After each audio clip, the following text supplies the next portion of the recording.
बिस्मिल्लाहिर्रहमानिर्रहीम, अस्सलाम वालेकुम। गुड मॉर्निंग, सुबह खैर। मैं हूँ मोहम्मद जुनेद हलीम। मैं हूँ ईशा अदनान। प्रोग्राम का बाकायदा आगाज करते हैं और सबसे पहले बात कर लेते हैं डोनाल्ड ट्रंप की। जनाब डोनाल्ड ट्रंप ने क्या किया है, कनाडा को बाकायदा तौर पर अपने नक्शे में ही शामिल कर लिया है। छेड़छाड़ शुरू की जा चुकी है और गुज़श्ता रोज़ भी हमने इस पर बात की थी कि बयानात का सिलसिला मुसलसल जारी है और जो हम तक राय पहुंची है, जो माहिरीन हैं वो कहते हैं कि ऐसा तासुर जो दिया जा रहा है ट्रंप की तरफ से कि अक्सरियत चाहती है कनाडा में रहने वालों की, ऐसा है नहीं।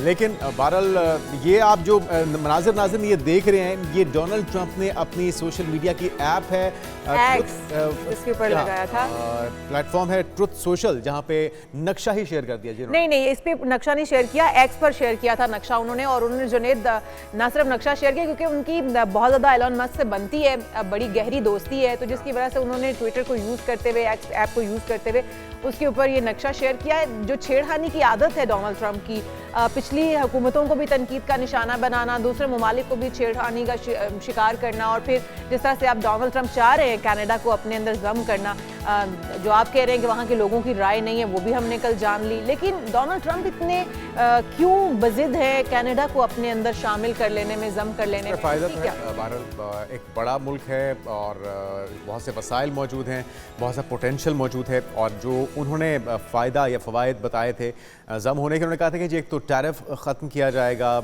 टैक्सेस को कम किया जाएगा, तो इसमें फ़ायदा है। और वैसे जो ख़ास तौर पे ओवरसीज़ हैं या कुछ एक यूथ है, वो अपना ब्राइट फ्यूचर देखते हुए इस पे रजामंद हो जाएगी अगर ऐसा होता है। लेकिन जो वहाँ की सियासी कुव्वतें हैं, जो सियासी स्टेक होल्डर्स हैं, वो शायद इतनी आसानी से इस मामले को हजम बर्दाश्त ना करें। लेकिन अपने ट्रंप ने जो नक्शा बनाया वो आपने देखा है, वैसे नक्शा कितना खूबसूरत बनाया, नक्शा खूबसूरत है। और पहले ही जो रकबे के एतबार से तो अमेरिका बहुत बड़ा है, लेकिन डोनाल्ड ट्रंप ने कनाडा को अमेरिका में शामिल करने की ख्वाहिश का इजहार एक बार फिर से बाकायदा तौर पर कर दिया है ये नक्शा शेयर करने के बाद। तो देखते हैं कि क्या सूरत हाल बनती आने वाले दिनों में, इस पर बात करेंगे। लेकिन अभी नजर डाल लेते हैं आज की टॉप स्टोरीज पे, जिन अहम इशूज़ पे हम आज के प्रोग्राम में बात करने जा रहे हैं। जी हाँ, तो सबसे पहले हम बात करेंगे पाक वेस्ट इंडीज़ के खिलाफ 3 रोज़ा वार्म अप मैच कल इस्लामाबाद में शुरू हो रहे हैं और इस्लामाबाद क्लब में ये मैचेस खेले जाएंगे। देखते हैं कि यहाँ पर जो वेस्ट इंडीज़ के खिलाफ परफॉर्मेंस है वो इन वार्म अप मैचेस से क्या बेहतर हो सकती है। हाँ, ये ज़रा तयन हो जाएगा कि आप किस फॉर्म में हैं, कितने कॉन्फिडेंट हैं, आपकी परफॉर्मेंस कैसी है। और इमामुल हक की कप्तानी के अंदर ये मैच होगा और भारी जिम्मेदारी होगी। अच्छा है कि एक्सपेरिमेंट्स भी हो रहे हैं, उसके अंदर नए खिलाड़ी बड़ी तादाद में शामिल हैं, तो सबका ये एक आजमाइश और टेस्ट हो जाएगा इस वार्म अप मैच के अंदर। आगे हम बात करेंगे आज के प्रोग्राम में कि साल 2024 में मईशत की बहाली का जो अमल है वो शुरू हुआ, जिसके बायस इम्कान ये है कि 2025 में शरह गुर्बत कम होकर 18.7% रह जाएगी, जो कि खुशाइंद है। और इसका मुआजना किया गया है पिछले सालों से, पिछले अदवार से जब गवर्नमेंट थी तहरीक इंसाफ की। तो देखते हैं कि कितनी हकीकत पर मबनी है ये रिपोर्ट।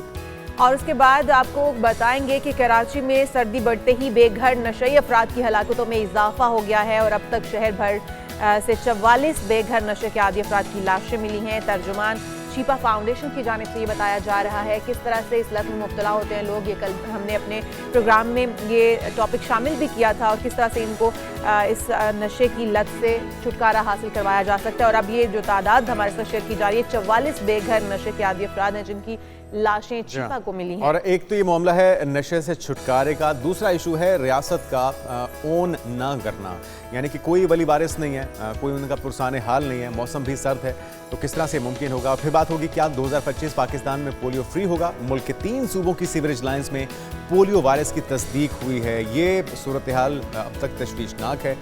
कई सालों से हम देख रहे हैं कि इस पर कैंपेन्स चलाई जा रही हैं, भरपूर इस पर टीम्स डिप्लॉय होती हैं और कोशिश ये की जाती है कि इस मर्ज़ का मुकम्मल खात्मा हो सके, लेकिन अभी तक ऐसा हुआ नहीं। और 3 सूबों में 12 अजला के अंदर पोलियो वायरस पाया गया है। इसकी वजूहात क्या हैं, इस पर बात होगी। और फिर बात होगी अमेरिकी रियासत कैलिफोर्निया के शहर लॉस एंजलिस की, जिसके मज़ाबाती इलाके पैसिफिक प्लेसेट्स में लगने वाली आग मुसलसल फैलती जा रही है और इससे लगभग 30,000 के करीब लोग जो हैं वो मुतासर हो सकते हैं। कितना अब तक नुकसान हो चुका है इसका जायज़ा लेंगे, लेकिन आगाज़ कर लेते हैं क्रिकेट के मैदान से। पाकिस्तान क्रिकेट टीम का वेस्ट इंडीज़ के खिलाफ 3 रोज़ा वार्म अप मैच कल 10 जनवरी को इस्लामाबाद क्लब में खेला जाएगा और इमाम उल हक पाकिस्तान शाहीन्स की क़यादत करेंगे जनाब। बिल्कुल जी, और 2 टेस्ट हैं मुल्तान में जो खेले जाएंगे, जबकि मूसा खान भी स्क्वाड का हिस्सा है जिन्होंने इस सीजन में कायद-ए-आज़म ट्रॉफी के 5 मैचेस में 38 विकेटें हासिल की। बड़ी बात है जी। बिल्कुल जी, हमाद सदीकी साहब हमारे साथ मौजूद हैं, sports journalist. Welcome to show कहेंगे हमाद भाई आपको।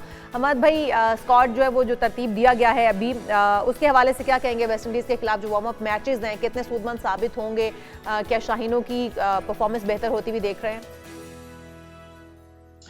Thank you very much. बिल्कुल, पाकिस्तान की परफॉर्मेंस, पाकिस्तान के होम ग्राउंड पे आकिब जावेद के आने के बाद, जब हमने सारे एक्सपेरिमेंट्स करने के बाद कहा नहीं, अपनी स्ट्रेंथ पे खेलना चाहिए, स्पिनिंग पिचेस बनानी चाहिए, तो मेरे ख्याल से उसी को परसिस्ट किया जाए तो हम वेस्ट इंडीज से सीरीज जीत सकते हैं। और ओवरऑल अगर देखा जाए West Indies versus Pakistan test matches, तो 21 और 18 का रेशियो है 58 टेस्ट मैचेस के लिए। ये जो 3 डे मैच जिसके टूर का आगाज हो रहा है, इमाम कैप्टनसी कर रहे हैं। Imam is the second highest run score in Quaid-e-Azam trophy, 3 century इन्होंने की है। और हम कह रहे हैं शॉर्टर फॉर्मेट में वनडे में इनकी बड़ा अच्छा, हाँ इनका स्ट्राइक रेट का इशू जरूर आता है, लेकिन वैसे अगर देखा जाए तो कंसिस्टेंसी है इनकी। फखर जमान, इमाम, साइम अयूब, हम सारे दुआ करें कि फिट हो जाए, पाकिस्तान को चाहिए एक अच्छा टैलेंट निकल कर आया सामने और अब डिलीवर करना शुरू किया। देखिए हमने पेशेंस उनके साथ शो किया, पहले उनकी नो लुक शॉट थे, उसकी वजह से वो आउट होते रहे, फिर उन्होंने अपना काम किया, उन्होंने कहा जी। क्या कि विकेट पे स्टे, और उसके बाद से जब आई सेट हो जाए, तो ये ग्रूमिंग है, ये ग्रूमिंग है, इसमें ज़रा कॉन्फिडेंट भी रहना होगा। अच्छा हमाद भाई, फ़खर जमान, शादाब खान, इमाम उल हक की वापसी हुई है, इमाम उल हक को कप्तानी की जिम्मेदारी सौंपी गई है, इस वापसी को कैसे देखते हैं? और साथ में मूसा खान भी स्क्वाड का हिस्सा है, ज़बरदस्त परफॉर्मेंस दे चुके हैं कायद-ए-आज़म ट्रॉफी में, क्या कहेंगे?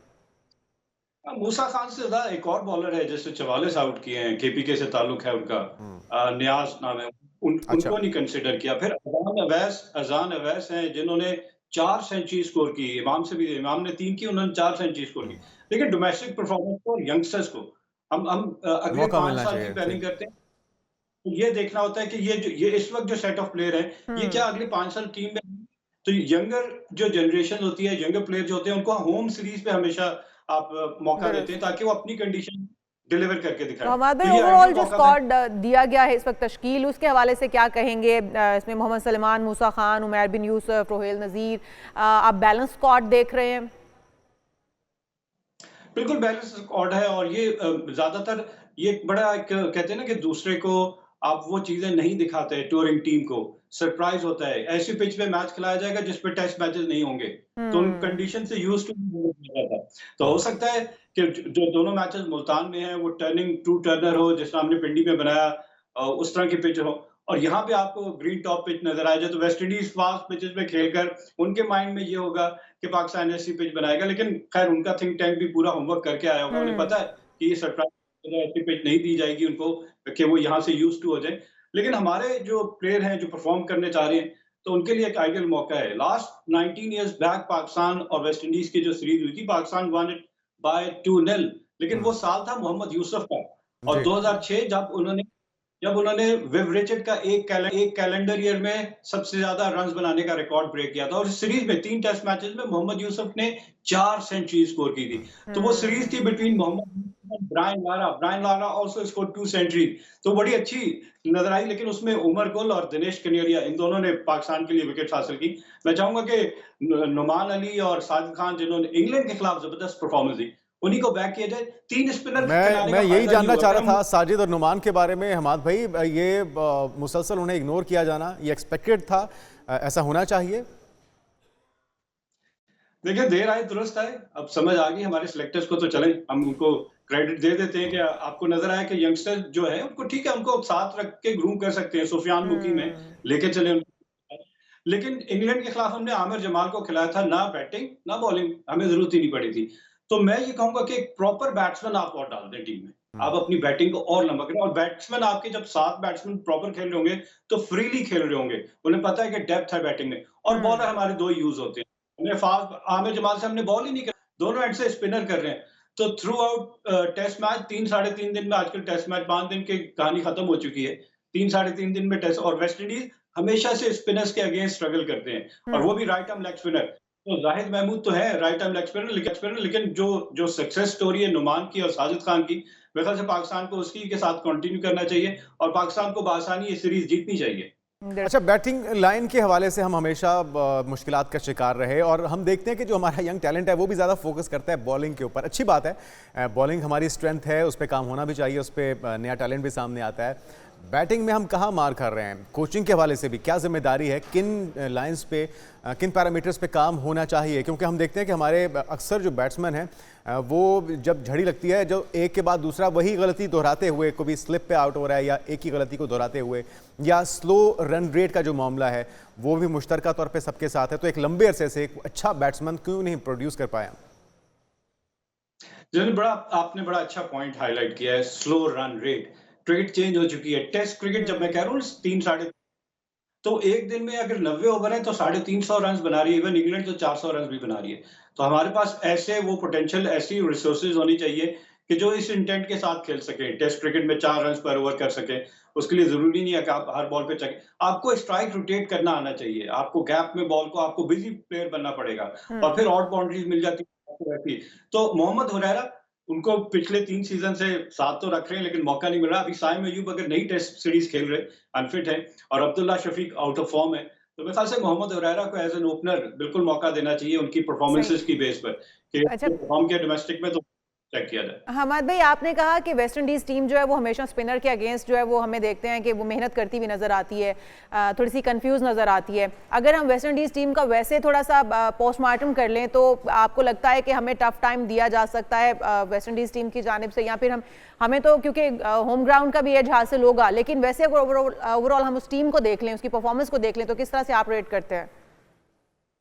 देखिए, अभी आईसीसी वर्ल्ड टेस्ट चैंपियनशिप हुई है, उसमें पाकिस्तान और वेस्ट इंडीज की दोनों की तकरीबन बराबरी परफॉर्मेंस है। और वैसे भी रैंकिंग देखा जाए तो पाकिस्तान 7वें पे है, वेस्ट इंडीज 8वें पे है। तो कोई इतना ज्यादा डिफरेंस, पाकिस्तान को जो एज है वो सिर्फ यही है कि पाकिस्तान अपनी होम कंडीशन में खेल रहा है और होम कंडीशन में अगेंस्ट इंग्लैंड जो फॉर्मूला बनाया था पिचेस का, अगर उसी को परसिस्ट करें, कोई ऐसा तजुर्बा ना करें जो हमने बांग्लादेश के साथ कर दिया था, फास्ट पिचेस बना के, और उनके फास्ट बॉलर से हम आउट हो गए थे। तो अपनी स्ट्रेंथ को देखते हुए बड़ी कैलकुलेटेड कॉल होनी चाहिए ये थिंक टैंक की कि हमें कैसी पिच चाहिए। मेरे ख्याल से जब सक्सेस स्टोरी है अगेंस्ट इंग्लैंड स्पिन पिचेस, तो उसी को परसिस्ट करें। हमारे बैट्समैन भी वहां ट्रबल नहीं होते, उनकी टेक्निक आसान होती है, वो स्पिनर्स को अच्छा खेलते हैं, बड़ा टोटल बोर्ड पे लगाएं और फिर वेस्ट इंडीज को 2 दफा आउट करें। टॉस बहुत वाइटल होगा। मुल्तान की वैसे तो हिस्ट्री है कि मुल्तान बैटिंग पैराडाइज है, लेकिन जब आकिब जावेद ने कहा कि जनाब वो झाड़ू फेर दें, ब्रश मारें और वो और फैक्ट्रीज जी। के फैन बड़े-बड़े लेकर आए, हीटर हाँ, लेकर हाँ। आए, तो बेक करें तो क्रैक होगी, तो फिर स्पिनर्स को मदद देगी। बिल्कुल ठीक। राइट। अच्छा, एक चीज़ हमने देखी है कि इमामुल हक को कप्तानी दी गई है। एक वक्त ऐसा भी आया था जब उनकी टीम में मौजूदगी के ऊपर तनकीद का निशाना बनाया जाता रहा। तो कप्तानी देने का फैसला ये आपके ख्याल में खुशाइंद है, और क्या तवक्कुआत हैं उनकी कप्तानी को लेकर? देखिए, कप्तानी उसको दी जाती है जिसकी गेम अवेयरनेस हो। बेसिकली जो गेम को सेशन टू सेशन एक तो रीड कर रहा हो कि अब मुझे नेक्स्ट मूव क्या करनी है। तो आपको इतना एक्सपीरियंस हो गया डोमेस्टिक का, पिछले 5-7 साल से पाकिस्तान क्रिकेट के लिए खेल रहे हैं, तो मेरे ख्याल से डिजर्व करते हैं और बिल्कुल मौका देना चाहिए, कोई ऐसी बात नहीं है। मैच्योरिटी आनी चाहिए वक्त के साथ साथ, और इनकी अपनी गेम में इंप्रूवमेंट आएगी। जब जब आपको एक जिम्मेदारी दी जाती है ना, हुँ। तो फिर आप ज्यादा रिस्पॉन्सिबल होते हैं। तो मेरे ख्याल से इनको ग्रूम तो खैर आके, इनकी और बाबर आजम की फ्रेंडशिप हमें सबको पता है बहुत अच्छी है, दोनों की केमिस्ट्री बहुत अच्छी है, एक दूसरे को बैक करते हैं, एक दूसरे से सीखते हैं, एक दूसरे से डिस्कस करते रहते हैं। ये बहुत अच्छा साइन है कि जब आप प्लेयर इन पेयर, हम पार्टनरशिप की अभी आप बात की, तो पार्टनरशिप में वही होता है कि आपकी अंडरस्टैंडिंग बहुत अच्छी हो, आप एक दूसरे को बता रहे हो, आप दूसरे एंड पे, नॉन स्ट्राइकर पे जो खड़ा है वो स्ट्राइकर एंड पे वाले को बता रहा है कि यार तुम यहाँ ये गलती कर रहे हो, ये तुम्हारा फुटवर्क इस तरह आ रहा है, ये तुम्हारा बैट इस तरह गलत आ रहा है। तो ये सारी चीजें हैं, मतलब यंगस्टर्स को ग्रूम करना। अगर इमाम को कैप्टन बनाया गया है, तो इस स्क्वाड में जितने यंगस्टर्स हैं, इमाम की जिम्मेदारी है कि उनको कंफर्ट जोन में लेकर आए और उनसे परफॉर्मेंस लेकर आए। हमाद भाई, चैंपियंस ट्रॉफी जो है वो बिल्कुल अब तो सर पर उसका भी खतरा मंडला रहा है, वो चैलेंज भी हमें दरपेश है, तो उसके लिए स्क्वाड को किस तरह से देख रहे हैं आप, और क्या समझते हैं किन खिलाड़ियों के साथ मैदान में उतरा जाए तो हम अच्छा खेल पेश कर सकते हैं? देखिए, अभी रिसेंटली पाकिस्तान की बड़ी अच्छी परफॉर्मेंस रही। वनडे में हम बात करें, ऑस्ट्रेलिया में, जिम्बाब्वे में, साउथ अफ्रीका में, तो नजर आया कॉम्बिनेशन हमारा अच्छा बन रहा है। अनफॉर्चुनेटली साइम अयूब अनफिट हो गए, लेकिन वी ऑल आर प्रेइंग कि वो टाइमली फिट हो जाएं और पाकिस्तान टीम को ज्वाइन करें। फखर जमान अच्छी परफॉर्मेंस दी अभी पाकिस्तान में जो डोमेस्टिक में वनडे टूर्नामेंट हुआ, ये भी अच्छे साइन है उनके लिए। तो पाकिस्तान की देखिए, हम हमेशा से कहते हैं कि आप प्लेयर को जब वो फॉर्म में ना हो जबरदस्ती ना खिलाते जाए, उसको बाहर भेजें और उसे कहेंगे डोमेस्टिक में जाए, अपनी उन वीकनेसेस को एड्रेस करे और फिर दोबारा फॉर्म रिगेन करके परफॉर्मेंस के बेस पे वापस पाकिस्तान आए। जो परफॉर्मेंस की बेस पे पाकिस्तान वापस आएगा टीम के लिए, वो उसका कॉन्फिडेंस लेवल और होगा। लेकिन आप अगर सिर्फ नाम को खिला दें और उसकी परफॉर्मेंस ना हो, तो वो आपको स्ट्रगल करता है। टीम कॉज के लिए वो नहीं होगा, वो आपकी वो फ्रेंडशिप और बात सारी पहले डिस्कस कर चुके हैं, वो चलते रहते हैं। लेकिन सबसे पहले जब टीम की बात होती है, तो जो परफॉर्मर है, उनको आपने प्रेफ़रेंस देनी है। बिल्कुल ठीक, बहुत शुक्रिया। हमारे साथ हमाद सदीकी सब मौजूद थे और जिस तरह से वो कह रहे थे कि खिलाड़ी तभी आप खिला सकते हैं जब वो बिल्कुल फिट होंगे, अदरवाइज वो फिर खेल नहीं पाएंगे और फिर उनकी परफॉर्मेंस मुतासर होगी। वार्म अप मैचेस शुरू होने जा रहे हैं, उम्मीद करते हैं कि अच्छा आगाज़ होगा और उससे मोराल भी आपका अप होगा, क्योंकि यही आगाज़ अगर डाउन हो जाए तो फिर पूरी टीम डाउन हो जाती है। तो उम्मीद करते हैं कि अच्छा खेल होगा, शायकीन क्रिकेट को अच्छी क्रिकेट देखने को मिलेगी। आगे बढ़ेंगे और एक ब्रेक के बाद बात करेंगे मईशत की बात करेंगे। 2024 में मईशत की बहाली का अमल जो शुरू हुआ था, दावेदार है गवर्नमेंट के, अब वो बेहतरी की तरफ मजीद गामजन हो रही है और 2025 में मईशत जो बिल्कुल बहाल हो जाएगी, तो उसके ऊपर बात करेंगे, लेकिन एक ब्रेक के बाद। Stay with us.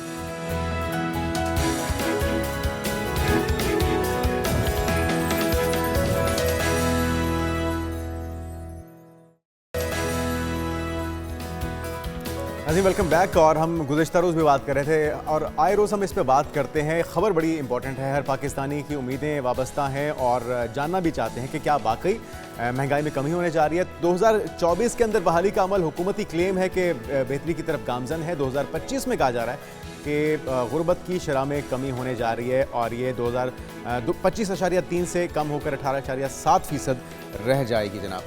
जनाब, ये अदाद-ओ-शुमार जो हैं ये हमें बता रहे हैं एग्जीक्यूटिव डायरेक्टर गैलप सर्वे, हमारे साथ मौजूद हैं बिलाल गिलानी साहब, क्योंकि गैलप सर्वे किया गया है तो उन्हीं से जान लेते हैं। बिलाल गिलानी साहब, वेलकम टू शो कहेंगे आपको। बिलाल गिलानी साहब, जो गैलप सर्वे किया गया है उसके ऊपर अगर थोड़ी सी बात कर ली, जो अदाद-ओ-शुमार हमारे साथ शेयर किए जा रहे हैं कि 25.3% से कम होकर 18.7% रह जाएगी, ग्राउंड रियलिटी क्या है? गैलप सर्वे जो आपका कहता है वो क्या कहता है, और ये कितने लोगों से सर्वे किया गया ताकि जरा अंदाजा भी हो सके कितना ऑथेंटिक है ये सर्वे? जी बिल्कुल। बहुत शुक्रिया, आपने इम्पोर्टेंट मौजू पे बुलाया। सो बेसिकली ये जो स्टेटिस्टिक आपने शेयर किया कि पावर्टी रिड्यूस हो जाएगी, ये एक वर्ल्ड बैंक जो कि इंटरनेशनल इदारा है उसकी एक प्रोजेक्शंस हैं पाकिस्तान के लिए।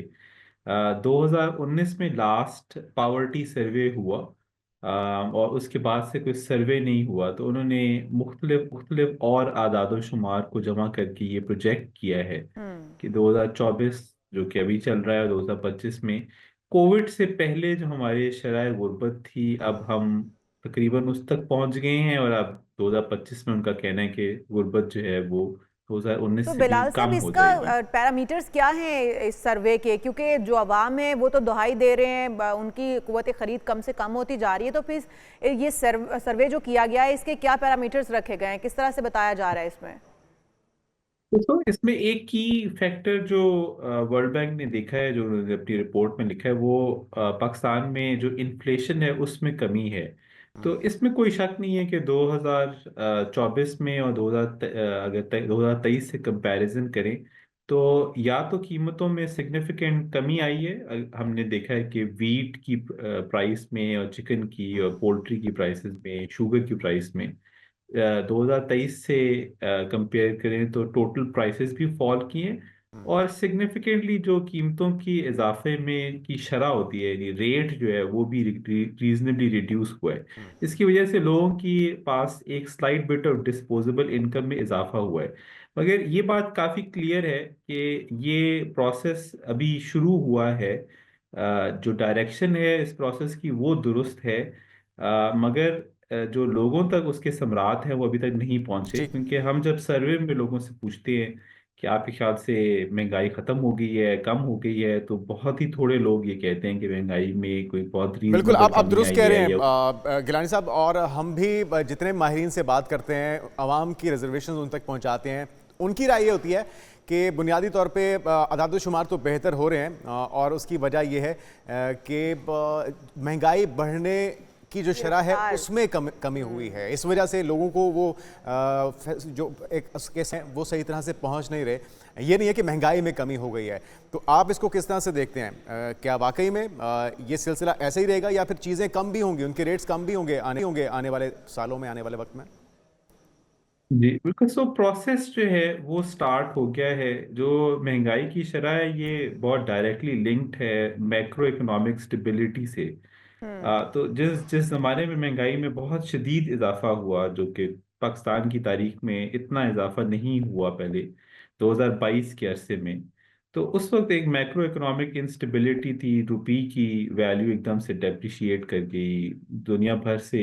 यूक्रेन क्राइसिस की वजह से चीज़ें इंपोर्ट नहीं हो सकी।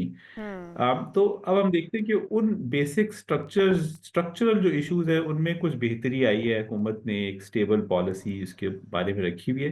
तो इसलिए सिग्निफिकेंटली उम्मीद की जा सकती है कि अगर हुकूमत इसी तरह से इन इश्यूज पे को डील करती रहे तो इन्फ्लेशन में कमी आएगी, जो कि इवेंचुअली फिर प्राइसेस भी रिड्यूस हो जाएंगी। मसलन अगर आप आज दूध गिलानी साहब, यही एक यही लीटर बात लेने जाते हैं। यही बात जो है वो आप देखिए कि गुर्बत की शरह में कमी आना तभी पॉसिबल होगा जब आवाम की कुव्वत ख़रीद बढ़ेगी या उनको जॉब्स मिलेंगी, उनके पास मौके होंगे। क्योंकि अगर हम महंगाई देखें तो महंगाई की शरह में कमी आ रही है, उसकी रफ्तार उस तरह से बढ़ नहीं रही है, कीमतें उस तरह से बढ़ नहीं रही, लेकिन जाहिर है कीमतें बढ़ तो रही हैं, रफ्तार थोड़ी स्लो हो गई है, महंगाई अभी भी बढ़ रही है। जी महंगाई ना तो स्टेबल हुई है और ना बिल्कुल। ही रुक गई है। तो फिर कैसे कहा जा सकता है? सर्वे थोड़ा कंफ्यूजन क्रिएट कर रहे हैं क्योंकि हमारी आवाम और उनकी दुहाइयाँ एक तरफ हैं और जो सर्वे किए जाते हैं वो दूसरी तरफ हैं। तो अब ये गैलप सर्वे जो है थोड़ा सा कंफ्यूजन क्रिएट कर रहा है कि किस तरह से बिल्कुल बिल्कुल 2025 में मजीद अगर इसी तरह से स्लो स्पीड से भी महंगाई बढ़ती रहेगी तो किस तरह से गुर्बत की शरह कम हो जाएगी और 18.7 पे आ जाएगी। बिल्कुल। सो जो इकोनॉमिक इंडिकेटर्स है वो ये भी शो करते हैं कि जो इकोनॉमी में ग्रोथ है, जिसका मतलब ये है कि लोगों को मुलाजमत मिलने की शरह में इजाफा होना, या ये कि प्रोडक्शन में इजाफा होना, नए बिजनेसेस का खुलना। तो अर्ली इंडिकेटर्स हैं सर्वेज में भी और इकोनॉमिक इंडिकेटर्स में भी कि 2025 में एक ग्रोथ पीरियड भी आएगा। तो अब हम्म। इकोनॉमिक स्टेबलाइजेशन हो गई है जिसकी वजह से इन्फ्लेशन में कमी आई है। और जब हम अब कारोबारी हजरात के पास जाते हैं, हम उनसे पूछते हैं 2025 के आपकी क्या प्लान्स हैं, तो उनमें से एक बड़ी तादाद अब हमें ये कहती है कि हम ग्रोथ की तरफ जाने के बारे में अब वाकई ही सोच रहे हैं। पिछले 2 साल तो इतनी महंगाई थी कि हम सोचते नहीं थे।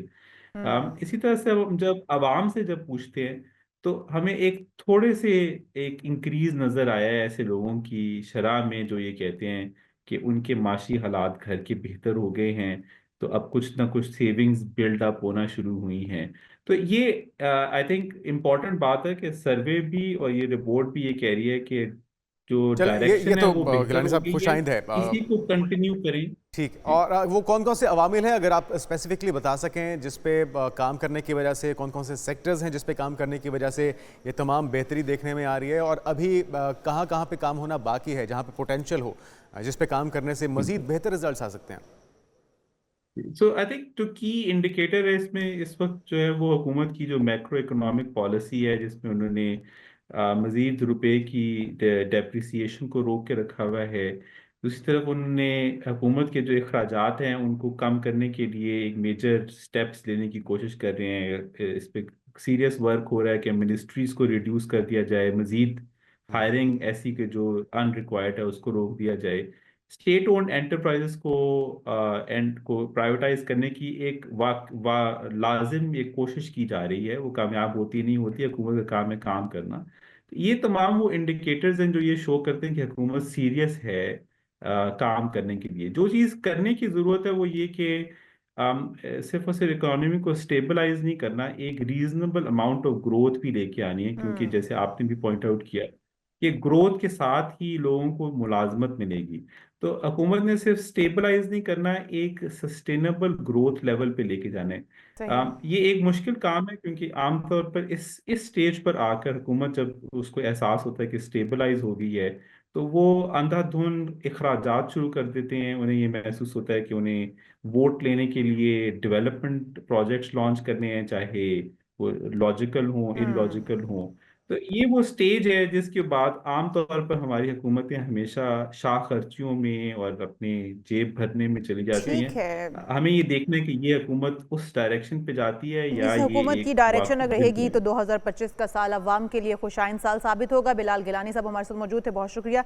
इकनॉमिक इंडिकेटर्स जो है वो हमेशा पॉजिटिव पहलू दिखाते हैं, पॉजिटिव चेहरा दिखाते हैं मईशत का, लेकिन जो अवाम है उनकी दुहाइयाँ अपनी जगह पर हैं। हम उम्मीद कर सकते हैं कि 2025 का साल बेहतरीन पॉलिसीज़ की वजह से, बेहतरीन जो काम किए जा रहे हैं उनकी वजह से अच्छा साल साबित हो। हाँ जी, जो इंडिकेटर्स आ रहे हैं उस पर अमल भी हो सके, आवाम को इसका फ़ायदा और समरात मिल भी सकें। और आगे बढ़ते हैं नाज़रीन, कुछ बात कर लेते हैं। सऊदी अरब में एक अनोखा मुकाबला हुआ है जहां पे 44 लाख रुपए का कमसिन बकरा एक मुनफरिद नीलामी की सनसनीखेज कहानी की सूरत में सामने आया है।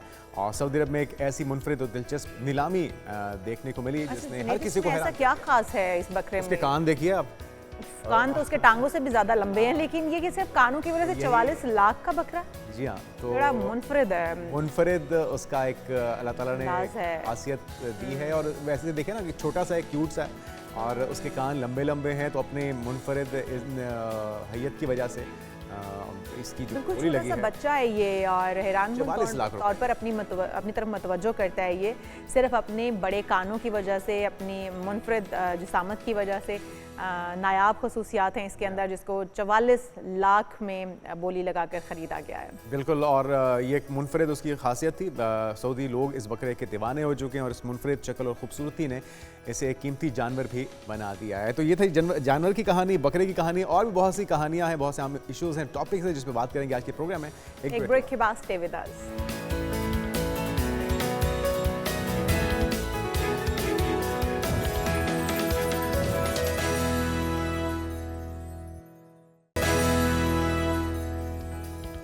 प्रोग्राम में एक बार फिर से आपका खुश आमदेद कहेंगे और बात करते हैं शहर कायद की, जहां पर एक अफसोसनाक खबर है जो हमारे साथ शेयर की गई है। कराची की सर्दी जो है वो बेघर और नशई अफराद के लिए भी भारी साबित हुई है, उनकी जानें ले गई है। दिसंबर से अब तक शहर कायद में तकरीबन 63 अफराद जो हैं वो बताया जा रहा है कि सर्दी और नशे की ज्यादती की वजह से हलाक हो गए हैं। ये दोहरी मेरे ख्याल में अजियत है। एक तो ये कि इतनी ज़्यादा तादाद में नशा के आदी अफराद का होना, उन्हें नशे की लत में होने के बावजूद इसे ना निकाल पाना और फिर उन्हें ओन भी ना करना, यानी कि एक तो वो नशे के आदी हैं, दूसरा सर्दी की शिद्दत की वजह से वो मर रहे हैं, उनकी जानें जा रही हैं। तो ये दोहरा अजाब है जिसमें मुब्तला है कराची के शहरी और ये अफराद। इसी पर बात करने के लिए तर्जुमान सिंध हुकूमत अली राशिद साहब और चौधरी शाहिद हुसैन तर्जुमान छिपा हमारे साथ मौजूद हैं। इससे पहले कि हम अली साहब आपकी तरफ आएँ, पहले शाहिद हुसैन साहब आप बताइएगा कि आदाद-ओ-शुमार क्या अब तक मौसूल हुए हैं इस रवां सीज़न में, कितने अफराद हलाक हो चुके, सर्दी के बायस कितनी हलाकतें हुई और नशे के आदी अफराद इसमें कितने थे?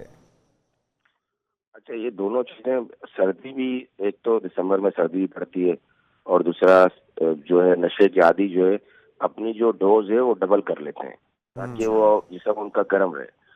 जब वो डबल करते हैं तो फिर उनके पास कोई सहूलत नहीं है सर्दी से बचने के लिए, कोई ब्लैंकेट नहीं है उनके पास, कोई जैकेट नहीं है, तो सर्दी की वजह से ठिठर कर जो है ना उनकी डेथ हो जाती है।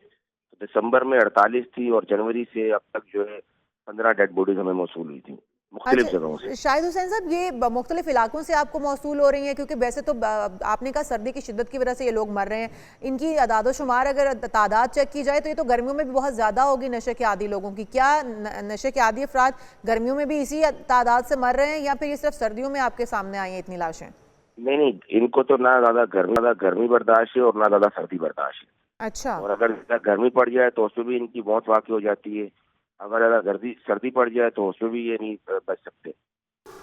तो ठीक है, आपकी तरफ दोबारा आते हैं। अली राशिद साहब, आप सिंध हुकूमत के तर्जुमान हैं, अब आपसे दो सवाल हैं। एक तो ये कि नशे में आदी अफराद इतनी बड़ी तादाद में खुलेआम सड़कों पे दिखाई देते हैं, फ्लाईओवर्स के नीचे उनके मस्कन हैं और उनका कोई पूछने वाला नहीं है, उन्हें कोई रोकने वाला नहीं है, उनको कौन नशा प्रोवाइड करता है, ये सवाल आपसे है। और साथ में इस ठंडे मौसम में, ठिठुरते मौसम में जिस तरह से हमें बता रहे हैं शाहिद साहब भी कि वो अपनी डोज बढ़ा देते हैं और फिर सर्दी के बायस मर जाते हैं, तो उनको ओन करने वाला कोई भी नहीं है शहर में। सिंध हुकूमत क्या कर रही है?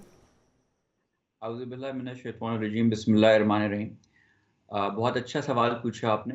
पहले तो मैं यहाँ आपको बताता चलूँ, जो हमारा एक्साइज और नारकोटिक्स कंट्रोल का डिपार्टमेंट है सिंध का, उसने हिस्टोरिकली इस साल ठीक है ना, माजी के जो स्टैट्स रहे हैं वो अपनी जगह है। इस साल जितनी कार्रवाइयाँ ड्रग डीलर्स, ड्रग पेडलर्स, देखिए सबसे पहले खराबी जो है वो तो उन लोगों को पकड़ना है ना जो ये नशा इन लोगों को प्रोवाइड कर रहे हैं। वो ड्रग डीलर्स जो इनको नशाई बना रहे हैं या इन नशाइयों को फैसिलिटेट करके उनको नशा दे रहे हैं।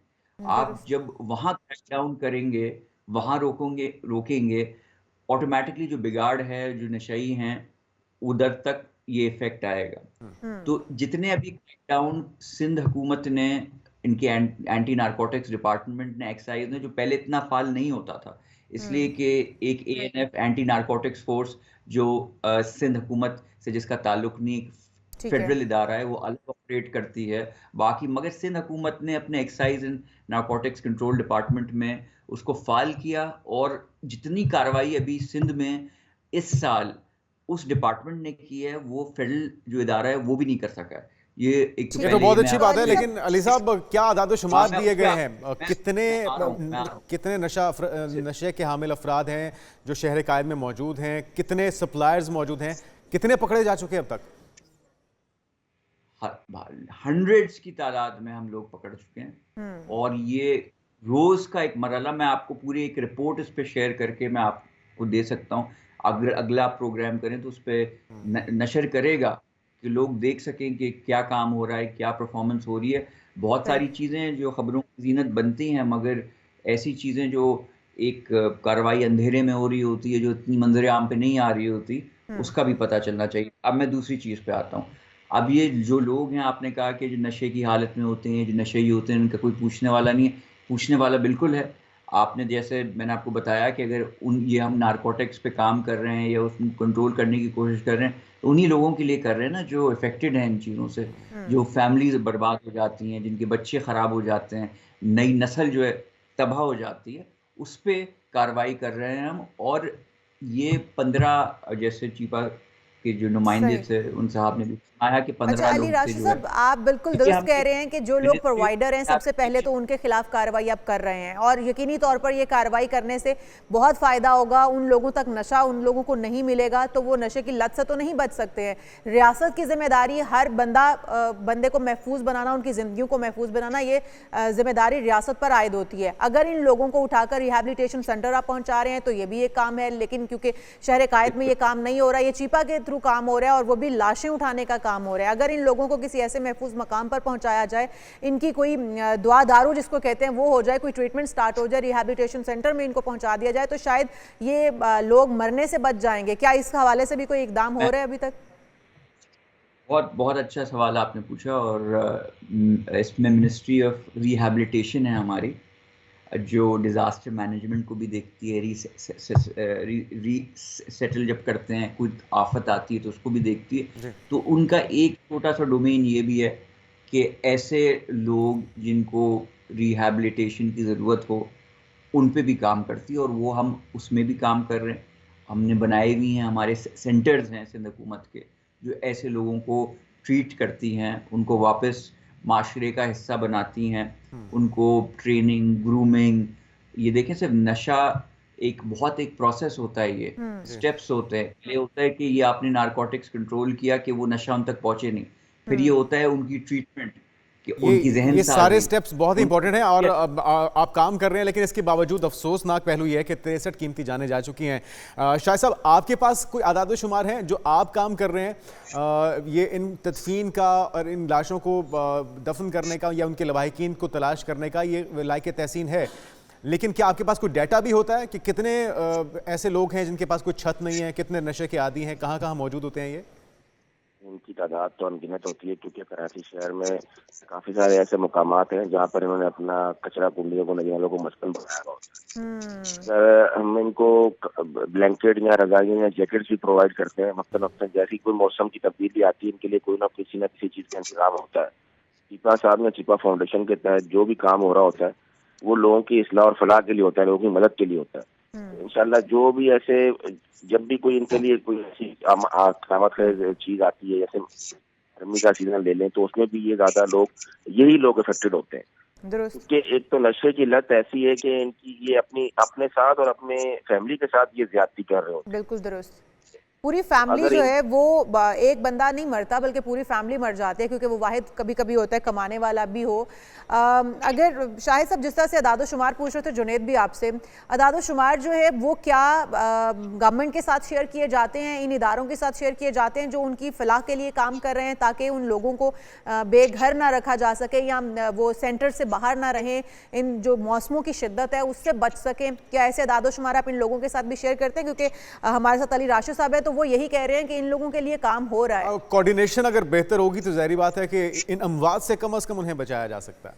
जी जी बिल्कुल, कोऑर्डिनेशन भी है और हमारा जो है अल्हम्दुलिल्लाह वो जो डेटा है वो बिल्कुल एक ऐसी सिस्टमाइज है कि हमसे कोई भी अगर डेटा लेना चाहे तो हम इंशाल्लाह उनको डेटा प्रोवाइड करेंगे। ठीक है, अली राशिद साहब क्या कहेंगे? वो डाटा प्रोवाइड करने को तैयार हैं, जो उनके पास वसाइल हैं वो उसे बुरे कार ला रहे हैं, लेकिन मकसद तो ये है आप दोनों को मदऊ करने का भी कि इन कीमती जानों को बचाया जा सके। जब तक कम से कम ये जिस शिद्दत के साथ मौसम है या ठंड बढ़ रही है, इससे जो अमवात हो रही है इससे तो बचाया जाए, बाकी काम तो होते रहेंगे।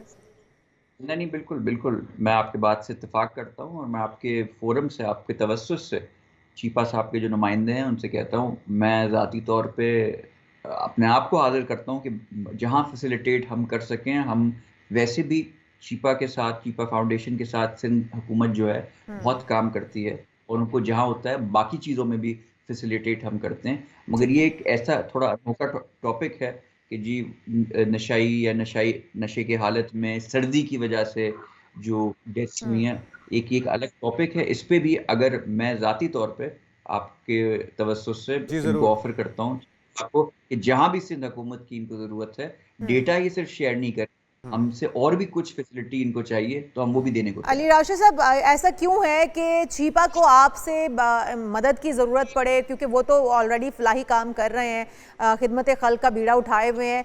क्यों ना गवर्नमेंट इसको, रियासत खुद इसको ओन करे और रियासत इनको अपनी जिम्मेदारी समझे? क्योंकि कोई एक शख्स भी मरता है तो उसकी जिम्मेदारी रियासत पर आयद होती है, तो फिर रियासत को अपनी जिम्मेदारियों को खुद समझना होगा। क्यों वो चीपा की मदद करने के लिए तैयार हो रहे हैं कि आप इन लाशों को ठिकाने के लगाने के लिए हमारी मदद अगर दरकार हो तो हम हाजिर हैं?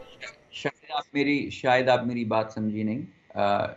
सरकारी जो मशीनरी है वो ऐसे ही काम करती है और फलाई इदारे बहुत सारे, सिर्फ चीपा ही नहीं, ईबी भी, जेडीसी भी, बकाया बहुत सिंध हुकूमत के पास आते हैं मदद के लिए। उनके वसाइल लिमिटेड होते हैं तो उनको हम हेल्प आउट वैसे ही करते हैं। उनसे एक अच्छी वर्किंग रिलेशनशिप हम ऑलरेडी बना के रखते हैं। जैसे हम बिजनेस कम्युनिटी से पब्लिक प्राइवेट पार्टनरशिप में चीज़ें करते हैं तो वैसे ही फलाई इदारों से भी हम मिलके काम करते हैं।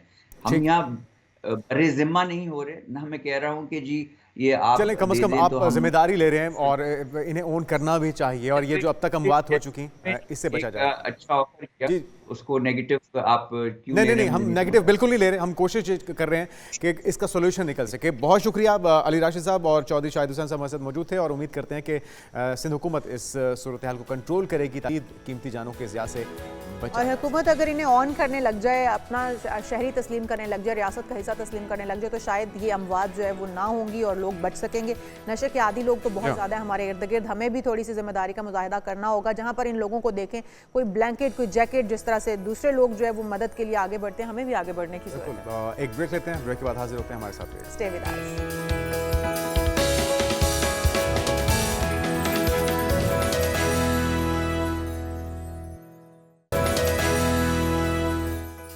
नाज़रीन वेलकम बैक। एक बार फिर से आपको कहेंगे सुबह खैर। और आपके इल्म में है मुल्क भर में पोलियो मुहिम वक्तन फ़वक्तन जारी रहती है, लेकिन जो तशवीशनाक पहलू है वो ये कि 3 सूबों के अंदर मौजूद 12 अजला के अंदर अब भी सीवरेज में पोलियो वायरस के नमूने पाए गए हैं। तो आखिर ये सारी जो काविशें हैं, जो कोशिशें हैं, ये रायगां क्यों जा रही हैं? वो क्या इक़दामात हैं जो होने चाहिए और अब तक नहीं हो पाए ताकि मुकम्मल खात्मा हो सके? बहुत ही तशवीशनाक बात है। जहाँ पर हम पोलियो फ्री की कैंपेन चलाते हैं, पोलियो फ्री के लिए हम लोग तमाम इकदाम करते हैं, वहीं पर अगर हम देखें तो इस वक्त फिर भी हमारे मुल्क के अंदर जगह जगह पर पोलियो के वायरस पाया जाने की इशार के जब हम बैरून मुल्क जाते हैं तो हमें ड्रॉप्स पिलाए जाते हैं, सामना करना पड़ता है, शर्मिंदगी का सामना करना पड़ता है। हमारी पाकिस्तानियों की अलग ही लाइन बन जाती है। इवन आप उम्रे के लिए भी जाते हैं तो वो आपसे पूछ लेते हैं जी पाकिस्तानी, तो साइड पे हो जाए, अलग लाइन बनवा लें। और ये आपको जो मनाजिर दिखाए जा रहे हैं, इस तरह से बड़ों को पोलियो के कतरे पिलाए जाते हैं। क्यों? क्योंकि हमारी जो कोशिशें हैं वो बराबर साबित नहीं हो रही हैं। तो वजह क्या है जी, ये जान लेते हैं। प्रोफेसर डॉक्टर सईद खान साहब हमारे साथ मौजूद हैं। प्रोफेसर साहब, डॉक्टर साहब आपको वेलकम कहेंगे पाकिस्तान मॉर्निंग में। क्या वजह है 3 सूबों के अंदर 12 अजला में अब भी सीवरेज में नमूने पाए गए, मुकम्मल खात्मा क्यों नहीं हो पा रहा इतने साल गुजरने के बावजूद?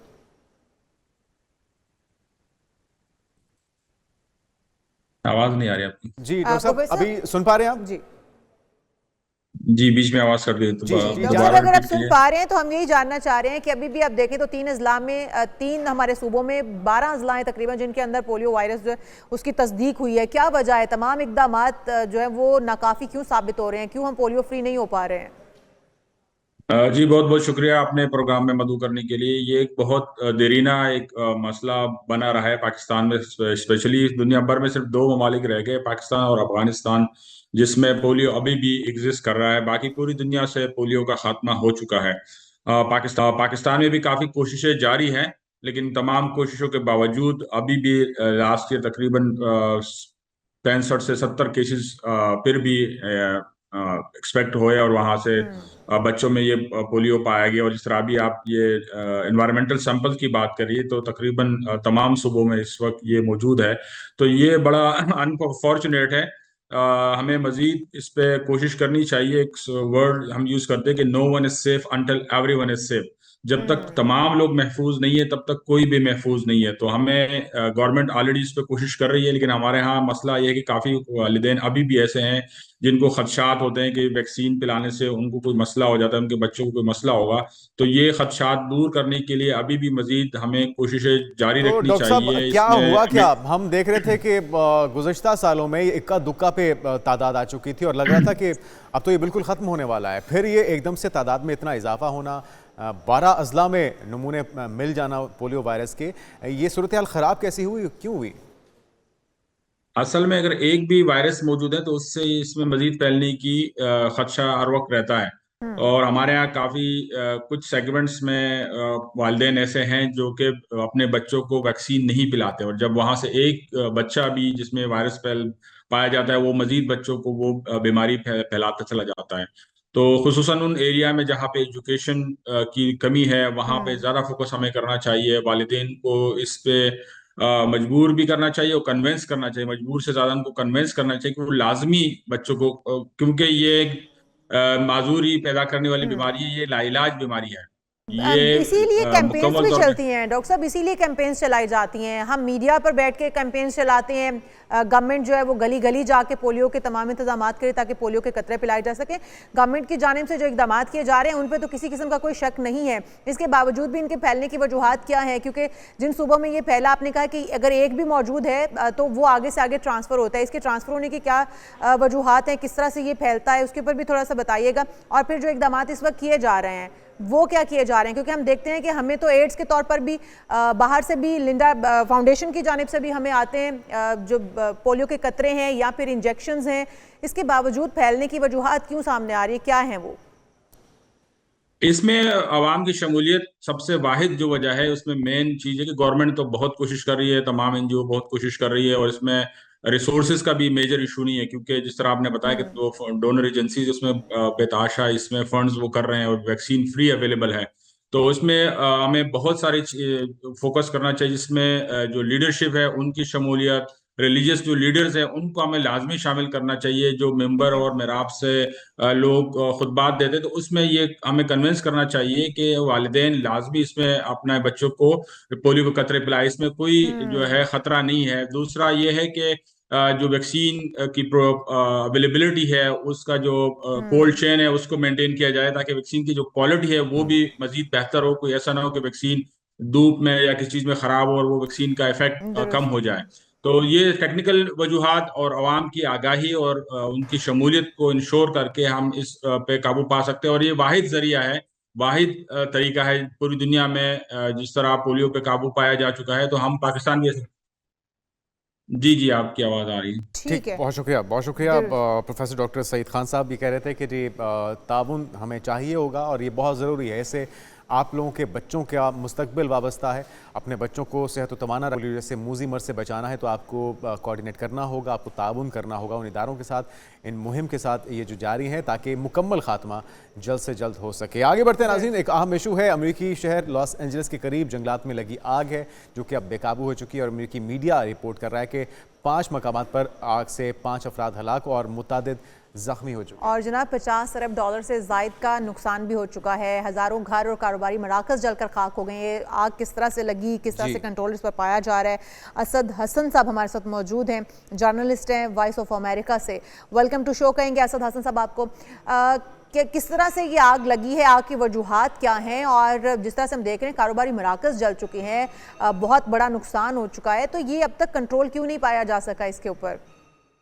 बहुत शुक्रिया। ये बहुत बड़े पैमाने पे आग है और इसलिए इस पे फौरी तौर पे कंट्रोल पाना जो है वो मुमकिन नहीं है। तमाम रिसोर्सेज जो हैं वो स्टेट के वो डिप्लाई किए जा चुके हैं, ना सिर्फ रियासत के बल्कि इसके साथ जो एडजेसेंट रियासतें हैं, नेवाडा है, वाशिंगटन है और इस तरह की दीगर रियासतों, वहाँ से भी मदद तलब की गई है कि वहाँ से यूनिट्स जो है फायर फाइटिंग यूनिट्स वो इस वक्त वहाँ पे कैलिफोर्निया, लॉस एंजलिस पहुँचने की कोशिश कर रहे हैं। कोई दर्जनों डिफरेंट स्टेट से आने वाले यूनिट्स ऑलरेडी वहाँ पे मौजूद हैं। सो ये जितने बड़े पैमाने पे आगे उससे शायद आप वहाँ पे तस्वर कर सकते हैं। सो इसमें हजारों एकड़ पे जंगलात में आग थी और उससे पूरी शहर के अंदर इसके अंदर हमने जो यहाँ पे जो कॉरेस्पॉन्डेंट्स को देखा है उसके मुताबिक ये बताया गया है कि ऐसा शाज़ो नादिर ही हुआ है कि इतने बड़े पैमाने पे ये आग लगी जिसने इन आबादियों को और अप स्केल एरियाज जो हैं वो भी उसकी लपेट में आ चुके हैं। हॉलीवुड का एरिया जिसमें ज़्यादातर हॉलीवुड एक्टर्स वहाँ पे रहते हैं, हॉलीवुड वो भी उसकी तो लगभग असद साहब क्या 30,000 अफराद बताया जा रहा है कि उन्हें घरों को खाली करने की हिदायत की गई है, तो ये सिलसिला क्या यहाँ पर रुक गया, तमाम आबादी को इनखला को यकीनी बना लिया गया, या सिलसिला बढ़ रहा है, ये आग बढ़ रही है और मजीद इलाके भी खाली करवाने पड़ सकते हैं? इसमें हाईएस्ट लेवल का अलर्ट जारी किया गया है और जिन जिन एरियाज की तरफ इस वक्त जो ताज़ा तरीन इत्तलात हैं, क्योंकि इस वक्त वहाँ पे रात का वक्त है, जो है उसकी स्पीड कम हुई है। सो एंटीसिपेट तो ये किया जा रहा है कि काबू पाने में मदद मिल सकती है, लेकिन कोई ऐसा प्रॉमिस नहीं किया जा रहा, कोई हाई क्लेम्स नहीं किए जा रहे हैं। और इस वक्त भी कम से कम एक एरिया से 1 लाख और एक एरिया से 1.5 लाख लोगों को अलर्ट पे रखा गया है कि उनको अपने एरियाज खाली करना पड़ेंगे। कुछ देर पहले ऑफिशियल्स ने जो ब्रीफिंग दी वो बार बार इस बात पे उनका कि वो जो भी उनको अलर्ट मिलते हैं, जो भी एडवाइस मिलती है फायर फाइटर्स की। अच्छा असद हसन साहब ये बताइएगा, क्योंकि वहाँ पर जो लगी आग है, आपने कहा कि वहाँ पर हॉलीवुड के जो एक्टर्स हैं उनके घर भी मौजूद हैं, उन लोगों की रिहाइशें वहाँ पर, उनको निकाल लिया गया वहाँ पर, किस किस का घर वहाँ पर मौजूद था? और फिर दूसरी बात ये भी कि ये तमाम जो इलाका था ये कारोबारी इलाके हैं या फिर ये रिहायशी इलाके हैं, किस तरह का इलाका है जहाँ पर आग लगी है? देखिए, इनको हम यहाँ पे नेबरहुड्स आप कह सकते हैं। मुख्तलिफ काउंटीज हैं, काउंटीज के अंदर कारोबारी इलाके भी होते हैं, उसमें कमर्शियल एरियाज भी हैं, उसके अंदर रेजिडेंट भी हैं, उसके अंदर गवर्नमेंट ऑफिसेज भी हैं, लाइक लाइब्रेरीज हैं, स्कूल्स हैं। कुछ स्कूल्स जो हैं वो बुरी तरह मुतासिर हुए हैं, जलकर खाक हो गए हैं। 1000 से ज्यादा स्ट्रक्चर था, इमारतें थी जिनमें स्कूल और प्राइवेट घर हैं वो तबाह हो चुके हैं, जबकि 28,000 के बारे में ये कहा जा रहा है कि वो खतरे में है और यही वजह है कि उन मुख्तलिफ एरिया से इवैक्यूएशन के ऑर्डर्स दिए गए हैं। कौन कौन सी सेलिब्रिटीज कुछ मालूम हो सका कि जिनके रिहाइश गाहें वहाँ पर थीं उन्हें भी मूव करना पड़ा? और साथ में ये भी बताएगा कि इतने वसाइल होने के बावजूद इस आग पे अभी तक काबू क्यों नहीं पाया जा सक रहा? क्या वजूहात हैं, क्या चैलेंजेस दरपेश हैं? पहला सवाल कि वसाइल तमाम के तमाम डिप्लॉयड हैं और काउंटी की जो चीफ थे या सिटी मेयर थे उन्होंने कुछ देर पहले ब्रीफिंग जो दी, इवन शहरों के अंदर घरों के सामने फायर हाइड्रेंट्स होते हैं, उसमें वो बता रहे थे कि 1000 गैलन्स जो है वो सर्टेन अमाउंट जो है वो मौजूद होता है, लेकिन ये जिस पैमाने पे ये आग लगी है, अगर आप विजुअल्स देख रहे हैं तो आसान नहीं है। इस वक्त हम हेलीकॉप्टर्स रात होने के बावजूद वो हवा से, फिजा से पानी जो है वो नीचे ड्रॉप कर रहे हैं ताकि आग की शिद्दत को कम किया जा सके। और जैसे कि मैंने पहले, इस वक्त हवा की जो रफ्तार है वो निस्बतन कम हुई है, तो इसलिए कुछ उम्मीदें वाबस्ता हैं कि शायद इसको जल्दी कंट्रोल कर लिया जाए, लेकिन जिम्मेदारी से बात करते हैं। अच्छा, यहाँ पर आग लगने की वजह क्या बनी है असद, ये भी थोड़ा सा बताएगा, क्योंकि या तो अमूमी तौर पर जंगलात में आग लगती है। इस वक्त अमूमी तौर पे कैलिफोर्निया के अंदर जंगलात में आग लगना एक कॉमन फैक्टर है लेकिन खासतौर पे मौसम गर्मा के अंदर। लेकिन इस वक्त जो आग लगी है उसके बारे में इन्वेस्टिगेशंस हो रही हैं। जब तक इन्वेस्टिगेशन सामने नहीं आएंगी कुछ वसूख से नहीं कहा जा सकता। लेकिन तमाम इस वक्त जो अथॉरिटीज हैं, भले वो फेडरल हैं, भले वो स्टेट अथॉरिटीज हैं, भले वो लोकल गवर्नमेंट है, उनका फोकस इस वक्त जानों को बचाने पे है। इस वक्त इस पे फोकस एम्फोसिस बाद में होगा कि ये इस आग की रीजन क्या है। घर से अंडर इन्वेस्टिगेशन है, कुछ भी हम इसको तो स्पेकुलेट आपने नहीं कहा कर जाने सकते। बचाना इस वक्त प्रायोरिटी है, कितनी जाने इस वक्त इस आग के बायस जा चुकी हैं? 5 अफराद इसमें उनकी जानें जा चुकी हैं अनफॉर्चुनेटली, और कई लोग हैं जो इंजर्ड हैं। हॉस्पिटल्स के अंदर इमरजेंसी नाफिज कर दी गई है, हॉस्पिटल्स में उनको ट्रीट किया जा रहा है। बड़ी तादाद में लोग उसमें जख्मी हैं। यहाँ पे एल्डर्स होम्स हैं, उनको खाली कराया गया है। सो एक बहुत बड़ी और बुरानी। अच्छा, ये तो इंसानों की तादाद हो गई असद। जो वहाँ पे दीगर मवेशी हैं या जो जानवर हैं, उनकी इनखला के लिए क्या कोशिशें हो रही हैं? क्या उनकी हलाकतों की भी कोई अदाद शुमार अभी तक जारी हो सके? एक देखिए, एक तो जो वाइल्ड लाइफ है, ऑफ कोर्स जब भी जंगलात में आग लगती है उसमें नुकसान होता है, लेकिन उसका अंदाजा फिर बाद में हो सकता है कि वो कहाँ पे है। और एक कुदरती और फितरी अमल है कि वो अपने आप को रेस्क्यू करने के लिए दूसरे एरियाज में मुंतकिल होते हैं। जहाँ तक शहरों की बात है, शहर के अंदर माल मवेशी उस तरह के नहीं है। जो हाउस पेट्स हैं जिसमें कुत्ते और बिल्लियां हैं, सो वो उसी तरह की एक प्रायोरिटी होती है मुख्तलिफ सही। तंजीमों की भी। बिलखसूस जो घर वाले हैं उनकी भी ऐसी प्रायोरिटी होती है जैसे अपने बच्चों को बचाना। सो वो उनके साथ ही हैं। तो असद कोई टाइम फ्रेम दिया गया है कब तक इस आग पर काबू पा लिया जाएगा? कूलिंग का मरहला भी मुकम्मल हो जाएगा, मुकम्मल तौर पर जो आग बुझा दी जाएगी? यहाँ पे कैलिफोर्निया के अंदर हम देखते आ रहे हैं कि यहाँ पे जब आग लगती है खासतौर पे जंगलात में, तो ये कई कई दिनों, समटाइम हफ्तों के अंदर ये बात चली जाती है। फिर अब अगर थोड़ी सी ह्यूमिडिटी हो गई, अगर ड्राई नहीं हुआ मौसम, और अगर खासतौर पे ये विंड जो है, हवा की रफ्तार वो कम होती है, तो इस पे ऑप्टिमिज्म जो है वो वहाँ पे मौजूद अच्छा असद, रिपोर्टर्स और इसके घरों के अंदर आग के भड़क जाने का की वजह ये भी हो सकती है क्योंकि यहाँ पर लकड़ी का इस्तेमाल बहुत ज़्यादा किया जाता है घरों की कंस्ट्रक्शन के दौरान। जिस तरह से हमारे यहाँ बजरी या सीमेंट का इस्तेमाल किया जाता है, वहाँ पर कंक्रीट का इस्तेमाल करने की बजाय लकड़ी का इस्तेमाल घरों के कंस्ट्रक्शन में ज़्यादा होता है। ये वजह भी है ज़्यादा आग के फैल जाने की?